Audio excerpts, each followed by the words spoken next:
मलकापूर शहरात भारनियमनाच्या विरोधात शिवसेना उद्धव बाळासाहेब ठाकरे गटाचे दीपक चांभारे पाटील यांच्या नेतृत्वाखाली मोर्चा काढून महावितरण कार्यालयाला घेराव घालण्यात आला। तालुक्यातील दुधलगाव, लोणवडी, आळंद या गावातील कास्तकार तथा शिवसैनिकांनी भारनियमनाच्या विरोधात महावितरणच्या कार्यकारी अभियंता कार्यालयावर गुरुवार 27 फेब्रुवारी रोजी मोर्चा काढला। विजेची अनियमितता, व्होल्टेज ड्रॉप, डीपीचे साहित्य वेळेवर न प्राप्त होणे, 3 महिन्यापासून एकच वेळापत्रक, निपाणा कार्यालयातील अधिकाऱ्यांच्या नेहमीचे टोलवाटोलवीचे उत्तरे ऐकून त्रस्त झालेल्या कास्तकारांच्या रोषाला कार्यकारी अभियंता यांनी सामोरे त्यांना जावे लागले।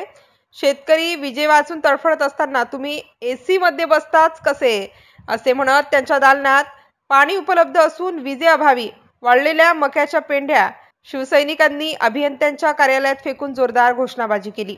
यावेळी रमेश पाटील, मल्हारी पोलते, अनंत नारखेडे व आळंद येथील खापोटे डीपी यांना लागणारे साहित्याची डिमांड तात्काळ पूर्ण करण्याबाबत व सर्व समस्या 2 दिवसात निकाली काढण्याचे आश्वासन दिल्यानंतर शिवसैनिक शांत झाले।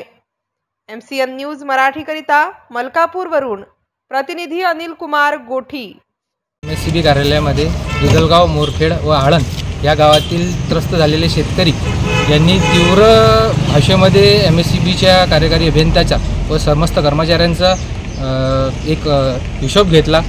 गेल्या कित्येक दिवसापासून 2 ते 3 महिन्यापासून यांना रेग्युलर ना डीपीचे मटेरियल भेटते, ना कुठे काही व्होल्टेज येते, ना 4 महिन्यापासून यांचा टाइम टेबल जो आहे तो टाइम टेबल सुधार झालेला आहे। वारंवार यांच्याकडे लेखी व तोंडी आम्ही निवेदन व तक्रार यांच्याकडे दिलेली असून सुद्धा आज कुठल्याही प्रकारे यांनी आजपर्यंत कार्यकारी अभियंत्यांनी याच्यावर कुठलीही ॲक्शन घेतली नाही। आज शेवटी सगळं त्रस्त होऊन आम्ही सर्वांनी शेतकऱ्यांनी त्यांच्या सुकलेला शेतातील माल हा तिथे त्यांच्या टेबलवर नेऊन टाकला। त्यानंतर साहेब खुर्ची तर खालीच होती, तितक्यात तत्काळ साहेब आले आणि सर्व शेतकऱ्यांचे जे काही व्यथा त्यांनी जाणून घेतल्या व उद्याच्या तारखेत ते सगळ्या करून देण्याचे त्यांनी असं पक्के आश्वासन आम्हाला दिलेले आहे।